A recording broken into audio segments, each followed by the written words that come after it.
So you've been sexually rejected by your partner over and over, and you're just not sure how to handle the feeling of being rejected? Let me give you some advice. Hey guys, I'm Stephanie Ganowski, sexologist and sex coach for men. If you're new to my channel, welcome. And if you've been subscribed, welcome back. So sexual rejection sucks, especially by your partner who you've been with for maybe years. Maybe it's the beginning of your relationship and you're like, I shouldn't be sexually rejected at this point. It's humiliating, it's embarrassing, it's shameful. There's this feeling of I want to just crawl away and hide, right? And if there's any part of you that is confident, rejection can eat up that confidence pretty quickly. And then you probably think to yourself, I know I'm supposed to be confident, sexy, this great vibe guy who makes her want me, but how do I be that guy when I'm constantly being rejected sexually? Like, how do I get to this place when I'm just getting more and more resentful of her for saying no to me every single time? So my answer to you is this. You do 3 things. I'm gonna take you through each one. The first thing you do is you talk with your partner to get an understanding of why the rejection is there and where it's coming from. You must talk with her to understand why there is sexual rejection. What is it? It most likely will be around attraction. And that will make this conversation not very fun to have. It may be painful, it may make you angry, it may make you feel insecure, maybe less of a man, right? So it's not something that's gonna excite you to have when it comes to this conversation, but I'm telling you, it is so necessary, because what it will do is provide you answers that will help you understand what is it about the current phase in life that's making her unattracted to you, and what are the things that make her a little attracted to you, but maybe not enough to say yes to sex. So you want to say to her, love, I want to ask you a difficult question, and it's not something I necessarily want to ask, and it's not necessarily an answer I want to hear back, but it's important for our relationship, and I really need to know, are you sexually attracted to me? And if not, why is that? What has changed from the beginning of our relationship till now? And also, are there any things that I am currently doing that do stimulate some attraction? And you want to have an understanding of what those 2 things are. What is she not attracted to when it comes to your behaviors, current lifestyle, way of communicating and treating her? And what is it that's still there in terms of attraction that maybe you can be more mindful of and be like, oh wow, I didn't think she was attracted to me or had desire for me when I do or say or be those things. So this number 1, the conversation, is getting a ballpark understanding of what's going on in terms of the lack of sexual desire and what are things that kind of help sexual desire that I have going for me at this current state. Now that you have that information, you're moving on to step 2.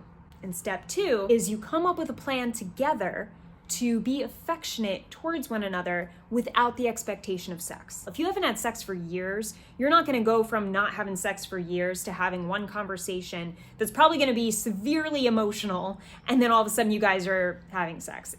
That's very unlikely, so let's get rid of that expectation.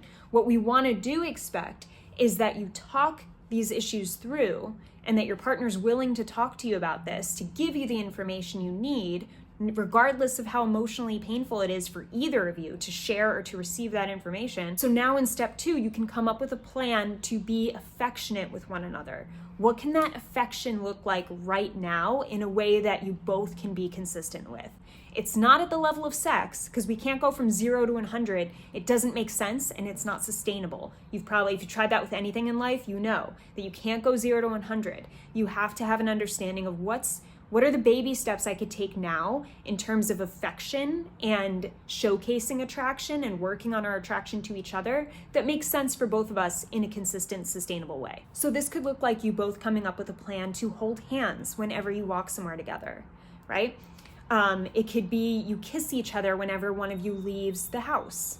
For whatever reason, you give each other a 3 to 6 second kiss. None of these, come on, make it a kiss. Make it an actual kiss. Maybe you start leaving each other post-it love notes. This is a quick, fun, easy idea. It can build a lot of likability for each other again. It could build attraction. You could be silly, it could be playful, or it could be a little sexy and romantic. Maybe it's prioritizing date night again and having one date night a week where you fell out of the habit of doing that. These are all ways to build affection for each other on a more consistent basis. Maybe you just pick 3 together that you're mindful of so that you're both working on engaging in this affectionate way so that sex does become more of a natural part in your relationship. And now we're at step 3. So you've talked to your partner to get an understanding of what it was that makes her sexually reject you, what it is that makes her desire you.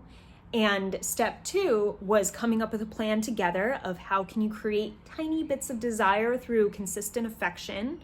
You came up with some rules together of what you're gonna both take action on. Step number 3 is more a rule you do on your own. It's you being aware of what you can control when it comes to your attractive qualities and your not so attractive qualities. And look, as I say this, I want you to keep in mind that you wanna change because it makes you feel good to change. You don't want to become this more attractive guy and stop certain things just for the sake of pleasing your partner. If you're doing it out of spite, you will resent your partner and you won't end up having sex because you'll feel that resentment will come through and it's not healthy for either of you. So any changes you make, do them because you want to do them.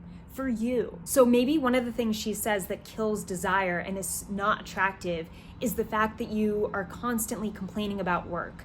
You complain about work on a daily basis. And look, you're a human, you're allowed to complain about stuff. But think about it, if you're complaining about something every day and it's over and over, it's so consistent, that doesn't make anyone attractive, right? Like, you gotta admit, that's probably not your most attractive quality. Like, you wouldn't tell people this is what makes me sexiest when I complain about work. So if you can see the truth behind this, you can have an understanding of how you could be more mindful of that and be like, you know what, I have been complaining a bit, more than I'd like to. I'm gonna cut back on that because I don't wanna be a guy who complains. That's just not who I wanna be. And I can share personally with you, I've been dealing with a lot of health stuff over the last year, and I will admit, I was complaining a lot about my health stuff, about my body. I was feeling really insecure about my body and talking down to myself. And my boyfriend let me know that that was not sexually appealing, that he loves me, but he was having a hard time desiring me when I was acting in that way. Was that easy to hear from him? No, it sucked. It was terrible. It was seriously the last kind of discussion I wanted to have with him. It brought up so much insecurity. I was like, what? I have every right to complain about this. I'm in pain, blah, blah, blah. But the more I talk about it, the more I'm like, okay, but yeah, I can do that and he's accepting of me doing it, but I can't force him to be sexually attracted to me if that's a constant in my communication. I've been through this too. I get what it feels like. How I looked at this was also, I don't want to be a woman who feels insecure about her body. I don't want to be a woman who complains. Even if she is in pain, I don't want to be a woman who's constantly complaining about it. I want to be a woman who does something about it so I can get out of that state of complaining and get out of that pain. So after that very difficult conversation for me, I did become more mindful of complaining, and I would catch myself and I would start going down the rabbit hole and I would be like, oh, no, that's not what I want, and I would change the way I spoke. And sometimes it wasn't even, my boyfriend wasn't even in the room. I was doing it for me because I realized I don't want to be that woman. So that's why this is a great opportunity for you to do this for you too. And it should really stem from you doing this for you, not your partner. Your partner is the one helping you see your blind spots. Your partner is the person that helps you become aware. When things don't feel right or they're not working, sex isn't a natural part of your romantic relationship in the way that you would like it to be, then that means something's off. And your partner is the person who should be helping you understand why it's off and how it can get back on. So that's what this whole thing is about. It's not about doing whatever your partner says. It's about understanding why your partner's actions are the way they are and helping you understand yourself a bit more so you can make changes that you want to make for the better of you. So to recap, the first part of part 3 is you want to be mindful of whenever you're doing things that are on that not attractive side, right? So if she tells you it's unattractive when you complain about work constantly, then the next time you start complaining about it, you're going to be like, oh shit, here I go again. I'm doing it. Like, it's going to become sort of like this game of like, wow, I didn't realize I did it this much. And with that mindfulness over time, you will do it less and less. And now we go to the better, more fun part, which is the parts of you that are attractive and that do create desire for your partner. Now, she might have shared with you, it's a turn on for me when you go on your runs and you're all sweaty when you come back. And maybe it's not a turn on enough for her to be turned on to sex, but it's still a turn on. So that's something you can work with, and you might not even realize that that was something that created some desire. And that alone might help you go on more runs. Or when you do go on runs, it will feel a lot better. You'll feel better about yourself going on runs, whether she's gonna do anything or not. Or maybe she told you that it's a turn on when you go out to eat together and you put your phone away and you never look at your phone. Maybe that's something you would never think twice about, where you're like, wow, I didn't think that would be a turn on or a point for creating some more desire. But now that you know, you're gonna feel a lot more confident when you put your phone down and when you're focused on her. It's gonna make you feel like you're headed in the right direction. See how step 3 is all about you being mindful about the controllable and what you want to control and what you want to change for the best of yourself when it comes to what's attractive about you and maybe what's not so attractive about you. Lastly, keep in mind that having this conversation and taking these steps requires patience. It takes time. This isn't something where you're like, oh, we had the conversation last week and we didn't have sex yet, or I didn't get a blowjob yet. Chances are that's not going to happen, and that's not the intention of this. The intention here is to build consistent, sustainable affection to the point where sex actually makes sense in the relationship. And trust me, when you have this conversation and you both take part in taking the affectionate actions, when you do it more and more, it's going to feel like all these little wins of affection, and you will not feel as much rejection. You will start feeling more confidence. You will start feeling more love. You will start feeling more acceptance.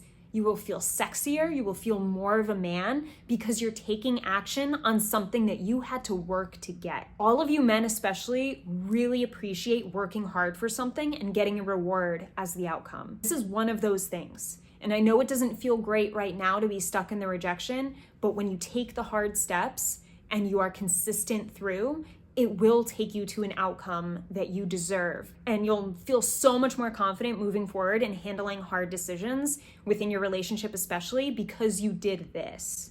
You handled one of the hardest, most difficult conversations and decisions within a relationship. You can do this. I believe in you. I know it's not easy, but you can do this. Understand it's not going to feel great in the beginning, and that's okay. It's not supposed to. You're just getting the information. Talk to your partner about the plan so that you have actions. Take the actions and start feeling more and more connected, trustworthy, and affectionate and desirable as a partnership. You could do it. You got this. Hope this video helped you. Don't forget to check out my other videos because they might help you too.